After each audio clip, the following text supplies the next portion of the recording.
No male loneliness epidemic. We're in a male weirdo epidemic. A lot of you niggas are weird. Weird as hell.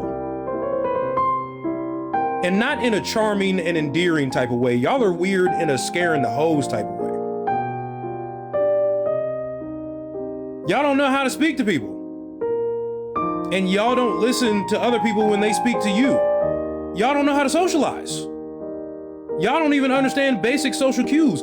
Y'all don't even understand the word no. And anytime you hear that word, you throw a fucking temper tantrum like a goddamn 4-year-old. Because you haven't matured emotionally or mentally since high school. You got the same personality you had when you were fucking 12. And you think it's a huge mystery as to why no one, especially women, want to be around you? Come on now. Come on now. Be serious. Be serious. It's time to grow up. Man, there ain't. Okay, so obviously I don't know this person. I don't know their content. There's a lot of layers here, calling women hoes, maybe some ableist language in there. There's a lot to parse out. But actually, one of the comments on this video stood out to me the most. They said, and here's the comment. Let me bring it up for you so you can see it. And they're mean too. Like, what the fuck? Bro, they're mean. Bro, they're mean. I was thinking about this. Like, you're mean. But not mean like in a mean girl way. I mean literally mean.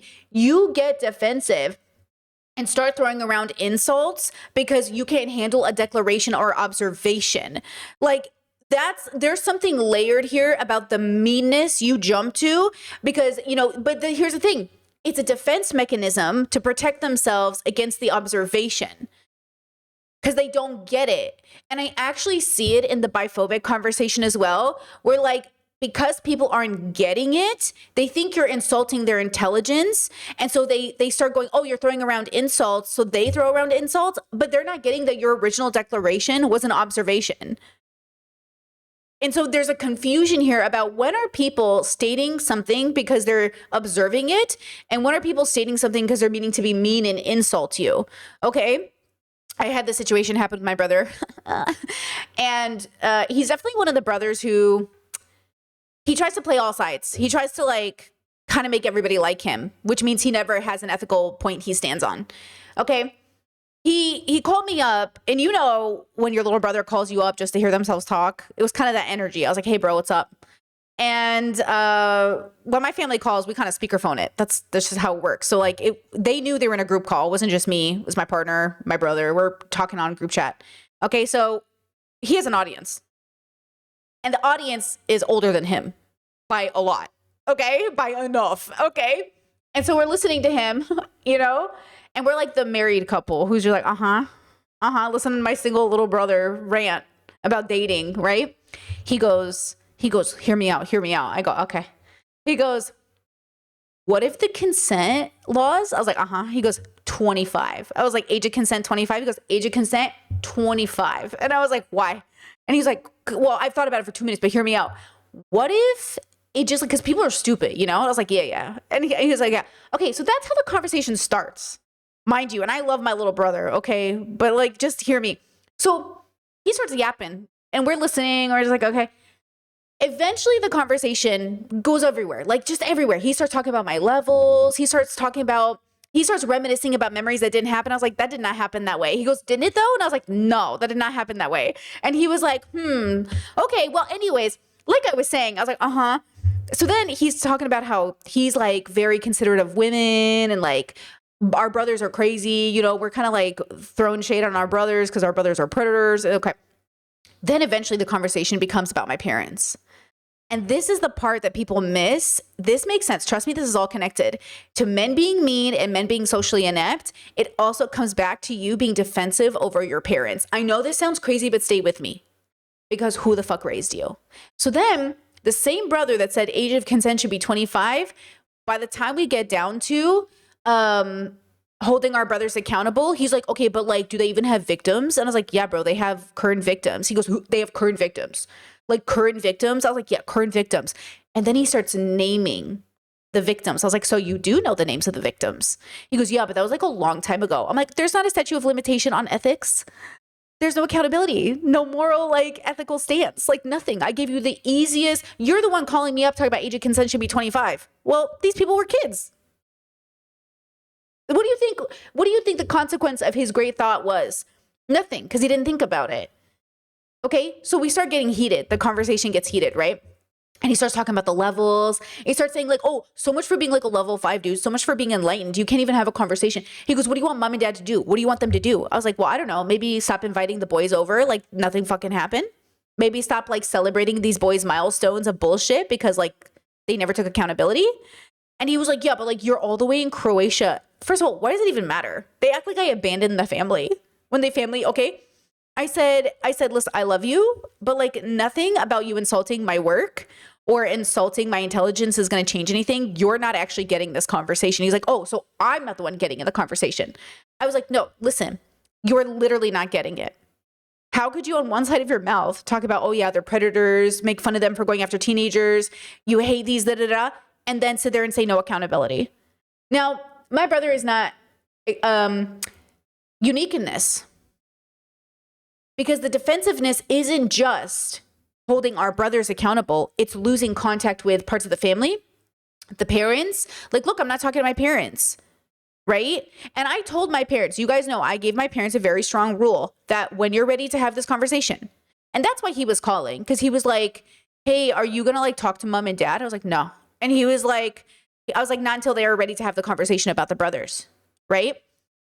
So what's the rule I put down for my 65-year-old parents? 66, about to be 66-year-old parents. I want to hear from you. I love you. Call me when you're ready to have this conversation about the boys. Okay? 2 of your sons specifically, we have to talk about. What do they do instead? Wish me a happy anniversary and say we love and miss you and hope to see you soon. And I'm like, hear me out. Hear me out. These are grown-ups. My brother's grown-ups. Everybody is grown-ups. But you see the thing about my family, this is what I was saying yesterday, nothing about my family is unique to the rest of the world. I used to believe I couldn't save the world unless I could save my family, and then I had to realize I was never going to save either. So when I see a TikTok like this that says like, oh, you guys are weird. No. Everybody is weird. Everybody is fucked up. It's not just weird people who can't read social cues, or everybody is fucked up. And so it's this narrative of like, oh, if we just point the finger at the one social thing you're doing that's weird. But this is why predators hide behind looking normal. Because if you see my family, very put together, nice cars in the driveway, beautiful home, everybody has stable living, stable jobs, but behind the curtain, and that's what I'm saying, we think weird looks weird, but the real weird is the actual fucked up thing that's happening, which is why neurodivergent people, goth people, underground people, gay people, we've always said like our weird is not a dangerous weird though. And the fact that you're equating our dangerous or our weird with your dangerous weird is the thing. These are the same people who look normal, who don't have tattoos and blue hair, who like get to live in the world looking, you know, quote, safe. But then every conversation turns into. So again, I would be very cautious in how we have these conversations. Yes, do I think neurodivergent people are like neurotypical people in the sense that they also need to signal safety to everybody else? Yes. But I would be very cautious with the way that pretty privilege plays into normal privilege, like looking normal, being perceived as normal, being perceived as not a threat because you're standing in the normality of it all. And this plays into, this actually does play directly into this idea of queerness, being queer and being LGBT and being different and being, so look at this all connects. So there's this conversation happening where, okay, I got this comment. Look at this. It says, not all trans women are queer. Okay, I said that in my video. They said, okay, thank you, for real. I'm a trans woman and no shade to queer women at all, but I'm not queer. There's more to it than I just feel than just being trans. I've not met a gay trans woman who I wouldn't say was queer, but lots of trans women who are straight are really just regular straight women. If you're into that world, you'll know what I mean. I feel so seen. Oh my gosh. Okay, first of all, I love that you feel seen, and respectfully, I did not mean it as a compliment. Respectfully, when I said not all trans women are queer, I meant it derogatory.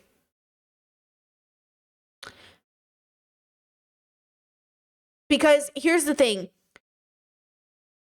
You might personally not be queer, but then what are you adhering to? Okay. Political queerness and philosophical queerness are important staples of keeping the queer community alive, of keeping the gay people alive, keeping the trans people alive, keeping non-heteronormative people alive, you know, keeping little boys who are gender nonconforming alive, you know? So I'm not saying it as a compliment, but the fact that you heard it as one makes sense because we live in a world where that's a real experience for a lot of trans people. Cat Black has a whole series on it, right? Being queer is not trans, or being trans is queer, or being queer. Like, Cat went on this whole series about how she's not queer. Again, you personally being queer is different than saying I'm not queer politically or philosophically as a way to separate yourself from the LGBTQIA community. And I understand, because I know a lot of Cat's argumentation has really been around, like, if I'm the same as a cis woman, then what's the difference? But here's the thing. Eventually, right? Eventually, cis people don't even exist. Like, cis people exist the same way trans people exist. They're not different. So the only difference is the social language we're using. Queer is a social language. It's a social language to explain a personal relationship with self and a political social relationship with self. Okay? So when we have these conversations, I just think there's like a deep, deep confusion about how we're using these words, all the way back down to you're being weird. Like, you're being weird. Like, yeah, you are being weird. Okay? You are being weird. But also, weird derogatory or weird not derogatory. Same thing with, like, not queer derogatory or queer derogatory. Okay, so just for documentation's sake. Okay, and again, I like Cat Black. Hey, I just want to say this out loud. A lot of fucking people are coming for Cat Black right now on TikTok, and every single one of them are fucking wrong for that. Okay? You're fucking wrong for coming at Cat Black that way. The way you're saying she pulled the ladder up behind her, the bullshit they're saying about Cat on the internet, these young fucking kids who were in their dad's balls before they even had a chance to see oxygen, Cat Black was already here. Okay, she was already out here fighting, putting her face out here, getting dogged by the internet, getting, you know, fucking harassed by the internet. So just FYI to all these, especially white queers getting on the fucking internet and having think pieces about Cat Black, you don't understand Cat Black, okay? And it's really fucking annoying to see people say that shit. Yes, have Kat and I disagreed? Barely, but yes. Okay? And it's really pissing me off the way people are saying this. Again, Kat personally is not queer, and I see and I validate that. Absolutely true. Politically and philosophically, I hope that she embraces it for the sake of our community. But here we go. This video by saying this. Most of people's reaction to or rejection towards me saying that I'm not queer is based in this idea that I don't accept the premise of their gender essentialism, right? So you believe that because of how I was born, I am queer by definition. At the core of what you believe, my birth is what defines me as queer. Now, this is strange to me personally because when I think of people I know who are queer, people I know who especially cling to queer as an identity label, it's usually for reasons other than the circumstance for which they were born. Typically, it has to do with their relation to gender and sexuality, right? Now, because I accept myself as a woman, because I'm not transphobic, because I believe that trans women can be monosexual, because trans women are, you know, by definition, not inherently one sexuality or the other, and because gender and sexuality are not the same thing, right?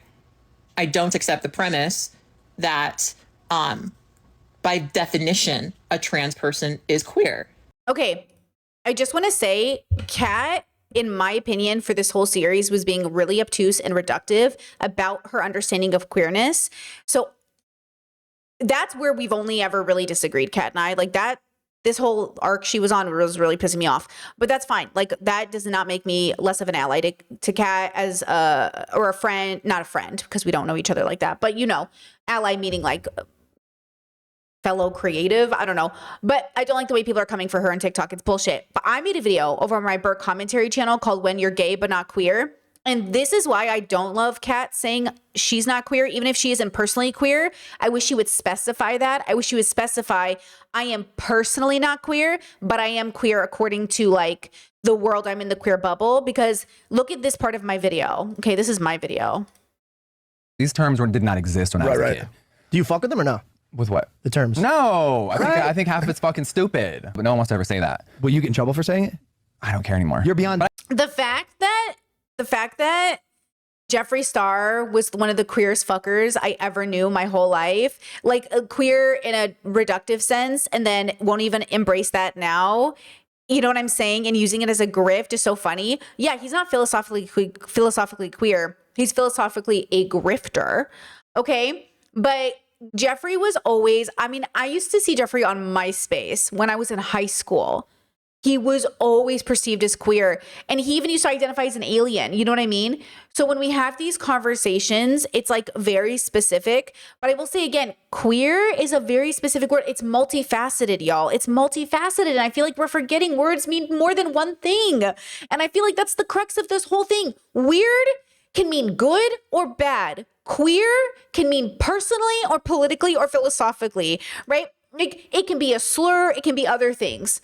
Okay. So again, like when we have these conversations, it's very important we specify it instead of doubling down and just saying like, I'm not queer. I'm not queer. I'm not queer. Okay. Can you please specify in which way you are not queer?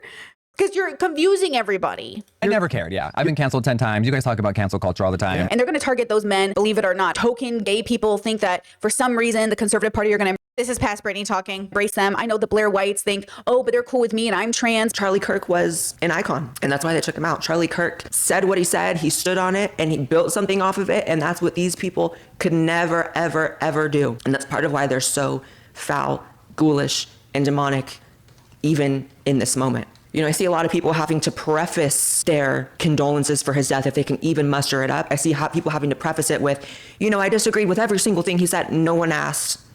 No one gives a fuck. Shocker, but no one gives a fuck about your opinions. They would say I'm hateful. They would say I'm a bigot. They would say that I'm a xenophobe. Those are the contentions that I get. Based on what things that you've said specifically? I mean, I believe that transgenderism is a mental disorder, as it was, diagnosed in the. So you don't think any people are like born, quote unquote, in the wrong body? No, I don't agree. No? I think people might think they are. An icon. But at the end of the day, in order for these people to embrace you, you have to also throw your community under the bus and or be self-hating. I'm a lesbian and no longer feel safe at gay pride events, and that is fucking sad. Pride events used to be about actual love and diversity and inclusion. Now these events have become completely political. We are expected to think, act, and vote a specific way. Imagine if I wore this MAGA hat to one now. The people that do agree with what I have to say and know who I am and want to come up and take pictures with me won't, because they're afraid of being ostracized, shunned. I honestly used to look forward to these events every year, at least like a few of them, I would get to meet a ton of you. I would get to potentially make new friends and not worry about being followed home by crazy leftists. And I truly do wonder when this demographic is going to fully wake up and realize that they are being completely taken advantage of. And a lot of people have already, I'm not gonna lie, some people, a lot of you watching. When will these people realize that they have become the bullies that they've always hated? They are now the ones who shun people for being different, for thinking differently, or for simply believing in something that they don't agree with. Pride should truly start being called its exact opposite. Shame. Community that I was naturally a part of because of the way that I was born. Okay, pause. So you guys can go watch that video if you want to watch it. I'll link in the chat. Okay. Let me just say this. Okay. Let me read this comment. It says, hey, I appreciate you admitting you and Kat were both still wrong. TERFs harm all women and don't deserve to be coddled. No one is seriously advocating for any harm, but a stern tone towards those who have literally harmed our women is appropriate. I did not say that in my video. So this is what I'm saying. We all are misunderstanding each other. And I don't know if it's because we're all fucking being obtuse, but Kat is misunderstanding people that are like, wait, are you not queer? I don't get why you're doing this.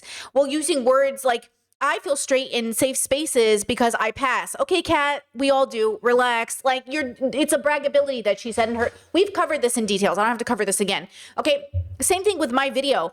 I never said in my video that Kat was wrong. I never said I was wrong.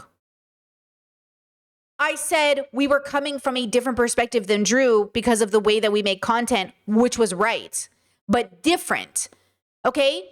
This is the timestamp they gave, basically.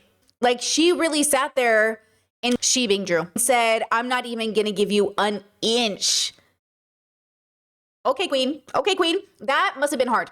I think we underestimate how hard it must have been for Drew to make this decision in many ways. But nowhere in that video, and maybe I'm wrong, did I hear her even attempt to coddle the feelings of those women, even though I think there's a place for it. So even though I think there's a place for it, hello? Even though I think there's a place for it, hello? What do you mean? I'm so glad. Thank you for admitting you and Kat were wrong. I did not say we were wrong. I did not say we were wrong, homies. I did not say we were wrong, bros. I literally said, even though I think there's a time for it. And listen, this person is like, no one's actually advocating for any harm. That's not technically true. Let's talk about it, okay? Let's talk about it. So here's this comment that I got. I had to block this person. Look, if you're watching I saw you were a subscriber, but I have to block your shit from my comment section because, bro, you can't say this shit on my stuff. You know what I mean? Like, because you don't even understand what you're saying. I'm sorry, respectfully, okay? You said TERFs would defend pedos and Nazis and people who think women shouldn't have rights if they're transphobic. And they gave JK TERFling has defended rapists and pedos and Nazis and men who hate women just because they're transphobic. Just this week told her audience sexual harassment isn't okay if the person you're harassing is trans. So I'm going to be nice and say a good TERF is a dead TERF. Okay, guys, killing TERFs just adds to the femicide statistics. You know, like advocating for killing women to protect women, to protect, you know what I'm saying? So I had to block this person because, like, you can't be advocating. This is what I'm saying. Like, stop advocating for death. Stop advocating to kill people who you perceive as evil. Because, like, what are you doing? You know what I mean? And that goes for anybody. We had this whole conversation yesterday with wanting to kill sexual predators. You guys are obsessed with killing people. And then you go to sleep going, I'm a good person. And I get it. I've been there too. I had to deconstruct my need for violence because I was raised in America and I thought violence was the only way. And that's not the same thing as marginalized people standing up for themselves. Look, I'm not going to tone police Drew off a wallow. Do I sometimes think she says things that I wouldn't say and I don't do in my work? Yes, but I'm not going to tone police her given her position of vulnerability in the world. Okay. And for a lot of people, they look at Drew as like this privileged woman who got ahead. And I just see her as an exception to a rule in a society that would reject her typically. You know what I mean? And by the way, for all the people saying that Drew, hold on. Do I have a video of this? Hold on. I think this is the video. Have we? Yeah, I think this is the video. Look at this. Hold on. Lost the plot so much? Are we so dysregulated, so discombobulated? Oh, no, not this one. Wait, not this one. Hold on. Wait, do I not have it? Is this? Oh, that's because these aren't my videos. Hold on. I was like, wait, this is wrong. Oh, hold on. It's because that was Drew's page, not my page. I was like, wait, this can't be it. Hold on. I think it's this one. I'm gonna take this. Yeah, look at this one. Look at this one. Sorry. Opportunity to go on a little bit of a Marxist rant, and this is informal. The last. Just wait for it. Thing I want is for the conversation to totally like devolve into like an argument about communism or Marxism. But that said, this is like a really good opportunity. The classical Marxist position on identity politics is that it is a useless endeavor because it is this kind of liberal frame. Mind you that none of these women talk about biphobia, homophobia, have even started to use these words. And all of this discourse, nobody was talking about frameworks outside of patriarchy, but they don't even understand how capitalism plays a role in this.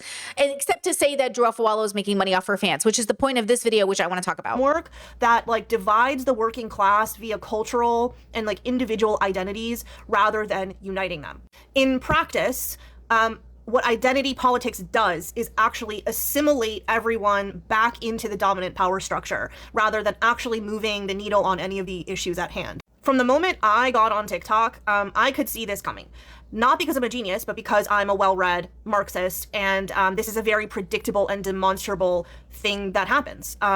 I've talked about it on and off. I've mentioned it in some of my videos on occasion because like the obsession with identity is kind of ruining our ability to do anything. It's ruining our ability to like consume media and to talk about media. There's all sorts of facets of it, right? So just to restate it, identity politics reassimilates everyone back into the existing power structure. Drew's part of that is the financial part. She makes money doing what she does, and she specifically makes money off of queer people on this app. She has kind of like a parasitic relationship to queer TikTok because she gets them on her show and she makes money off of having them on her show. Like, you're always going to see her with Caleb Heron and like these other sort of staples of queer TikTok. And most times that's fine because we understand that influencing and podcasting is a business endeavor that people profit off of. Like, we kind of get that. But this is the pitfall, right? Like, identity politics is also a money-making endeavor on this app. These two things are merging, right? All Drew is doing here is feeding back into the power structure in that way. She was never going to push back on this because it threatens her access to the queer community on this app. It threatens her money and it threatens her fame. Are we talking about Drew Offwallow, who has 8 million followers? Do you think they're all homosexuals? Or do you think she primarily built an audience of women, most of which are straight and very mad at her right now? The straight Drew fans are coming for her right now. They are a majority of the literal population. Drew would literally make more money if she appealed to straight women who were offended over this whole discourse than not. This is what I'm saying. They think trans people have power. They think trans people are running the internet. They think like LGBTQIA people are the dominant force in the world. And I'm saying they're not. Drew would literally make more money if she just focused on women as a classification than any specific variation of woman.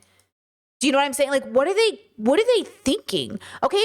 And this is why I say, like, it's annoying to watch people who go, I'm really well read in Marxist theory, Listen, okay? You are missing the psychology part of life. This is the same conversation about, like, don't get married. It's only beneficial for a man or a woman or Are you guys forgetting we're horny fucking monkeys who just want to fall in love and have babies? Like, you're forgetting the human part of all of these conversations. The human part is what maintains the systems because the systems exploit that human part of us. You're doing this thing where your brain is like, oh, the system. The system understands our psychology in a way that we don't even understand it because conservatives have been able to co-opt like protecting kids as one of their slogans, as if the rest of us aren't protecting kids. And now it's a dog whistle. When I hear people who say like, oh, I want to protect the kids, I go, are you conservative? Because it's been co-opted by the right wing, which sucks, but that's what they do. Because they understand, it's like, oh, you don't want to protect kids? And now it becomes a weaponization, okay?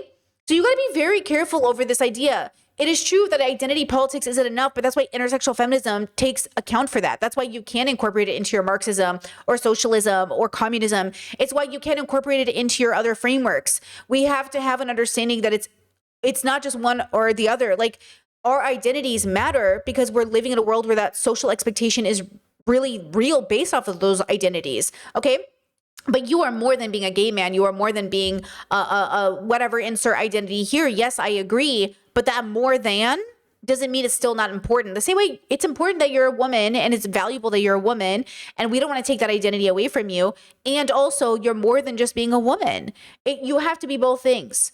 Okay, so for this person to be like, I'm so glad you realized you and Kat were wrong. I did not say that. Kat and I were not wrong. We were right to consider the feelings of these women who, yes, some were TERFs, and to understand the pain and suffering they are going through when it comes to patriarchy. Because again, in case you guys all fucking forgot, okay, hold on, I gotta get my brush, okay? This is us. Okay, this is us. Here we go. Woo, look at us. Okay, whoop. Okay.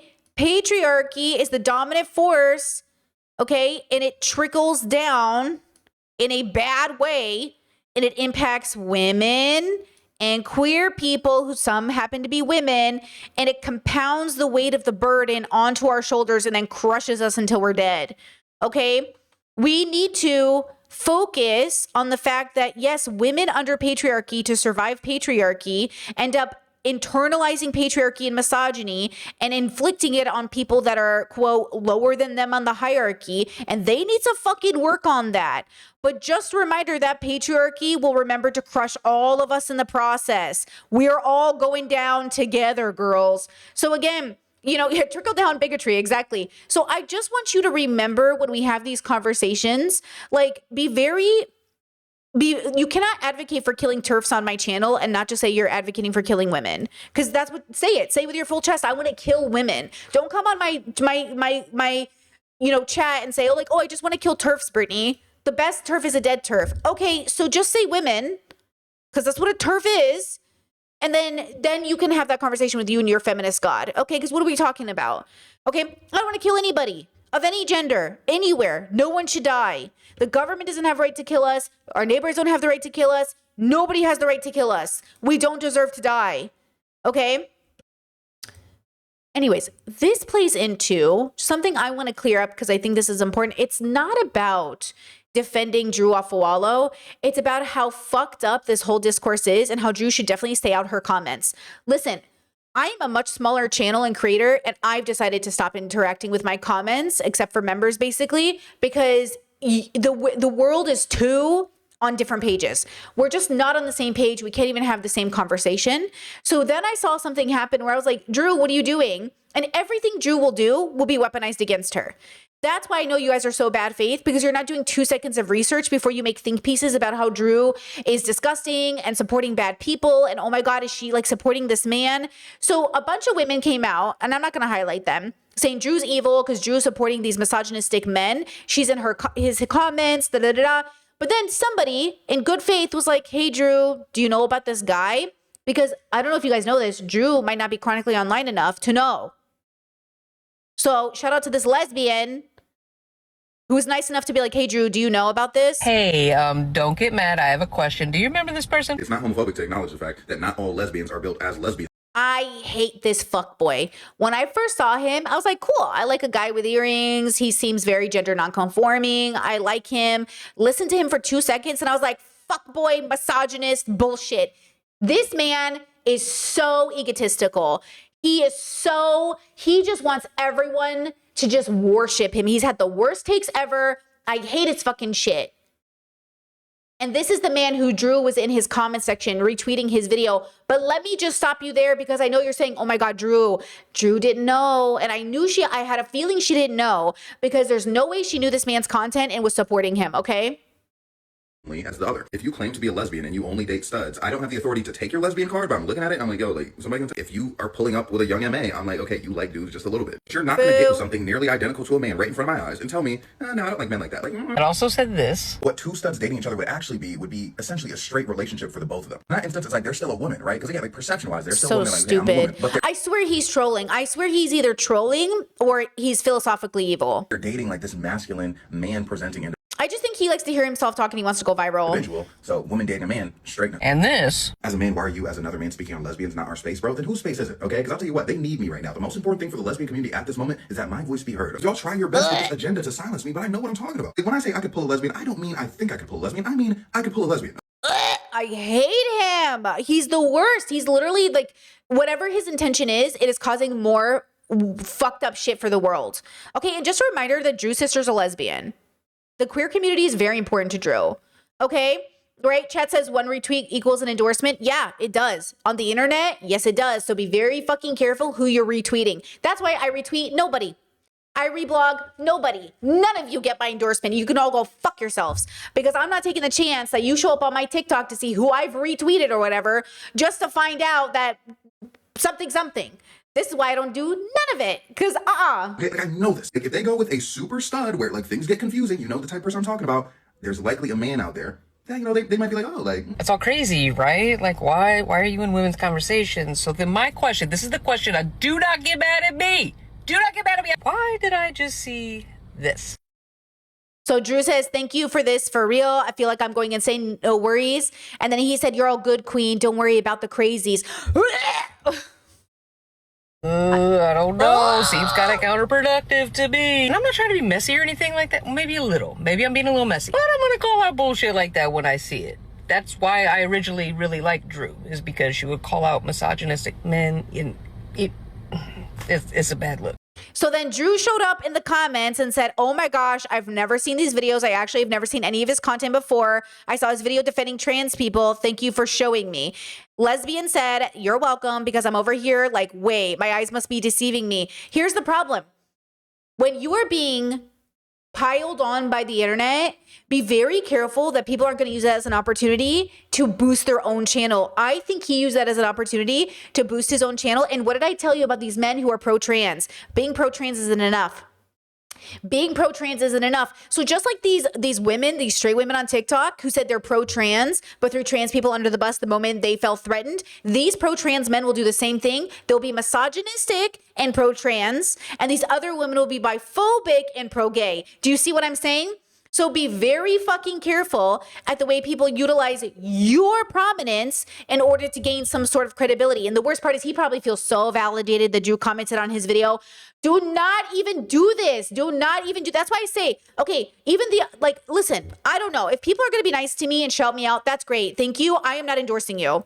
You might like me, but I don't know if I like you, because a lot of you and I do not share the same values. So even if, okay, people shout me out, even if you have creatives, like creators that are like, oh my God, Brittany, like this person I watched shouted you out. That's great, girl. I might hate him. I might hate her. I might hate them. So like, just because, you know what I'm saying? So just, now Drew did on her unrepost his video, which I think is important. But see how I see Christian Divine up here? And I'm like, ugh. But then here's the thing. It's like Christian, you know, sometimes he has good points, but you know, overall, that's the thing. It's like, look, you know, I think Drew is just trying to reblog anyone who's pro-trans. But again, that bar is in hell. Like being anti-Trump and pro-trans isn't enough. It doesn't tell me anything about your values. Even though it sounds like it should, right? Isn't that the irony? It sounds like it should tell me something about your values, but it doesn't. So again, when we have these conversations and we're using language the way we do, I just want us to all remember we're using language in different ways. To close this section out, let's hear from Alok, one of the greatest philosophers on TikTok. The bravest transition I made in my life is not gender. It was loving people again. I've been shown so much cruelty. For a long time, I felt angry at the world, bitter. And then I realized that the people who were harming me were harmed themselves by something greater. This thing, patriarchy, you might have heard of it. It's really buzzkiller. It did this horrible theft of our wonder. When we were kids, we were alive with wonder, and then patriarchy came in and said, no, no, no, no, no. You only exist as a vehicle for other people's ideas of who you should be. And then people began to learn that the only way that they can receive affection and attention is by disappearing themselves. The men who are sending me vitriol in my comment sections, they're doing that because they want to be loved by masculinity. They're doing that because they want to be loved by straightness. And those things will never love them back. Those people are not my enemies. My enemy is hatred itself. My enemies are not people. In fact, I'm on the side of people always. Always. To be on the side of people always is a deeply controversial position today. It is. The techno-oligarchs have precised their algorithms so well that we no longer see each other as human beings. We've been designed in our minds to see each other as enemies, as props, and not human beings. And what a spiritual life makes me do is look at everyone that I've been taught to fear and judge and hate and see myself in them too. Yeah. The bravest. I think the biggest pushback I ever get back with my content, like I did yesterday, was you can't wish death upon people. You can't want people to get tortured because that's you. You are other people. And that's why I take this is why Alok's philosophy and my worldview overlaps so significantly. That's why I really like their content. But look, like they're popular in their own way, but they should be bigger. But they can't because like the controversy of living so authentically as themselves is such a threat to the status quo that in order to even get success in the world, you do have to play to some part of the system that is large enough to support you. And I think even with Drew Afawalo, to be honest, like the gender war dynamic of her content creates a virality because it's a lot of anger and hatred and bitterness. And I don't blame her for building a platform on that content. I don't blame her fans for having that like cathartic feeling of when she talks bad to men, because a lot of the men she talks bad to are a lot of misogynistic men. So it's like, it's very cathartic. Would I build content doing that? No, obviously. But of course it's going to crave virality for her. It's much closer to the larger status quo, right? I mean, than somebody like a Look. So I just want to say, like, pay attention to even my content and pay attention to the biggest like conversations I have with my chat, and note that it is often over the Brittany's advocating too much for love, Brittany's being too soft, Brittany's like so anti-violence, like Brittany's talking about how we can't kill pedophiles and I don't get it. Like, why is Brittany saying we can't do this? Why is Brittany anti-prison systems? And it's because the most radical form of philosophical practice that I have ever found was living in the most present moment and recognizing that everybody on this planet is the same as me. That their life is not less than my life and my life is not less than their life, that they matter just the same. And I don't want to be tortured or murdered, and I certainly don't think they want to, but also I don't want you to live with that memory. I don't want you to live with the memory of you torturing someone to death. You know, because we have this theory of like, oh, we should kill the pedophiles. Who's killing them? Are you willing to kill them? Are you willing to go kill people? Because I'm not willing to kill people. So now you're saying, I want people to die, but I'm going to make somebody else do it. And that's kind of how I feel with animals. That's why I don't eat animals, because I'm not willing to kill them to eat them. And I'm not going to make somebody else do it, especially when you learn that PTSD and suicide happen in slaughter homes because the workers are tortured by what they do to those animals in order to get you your In-N-Out burger.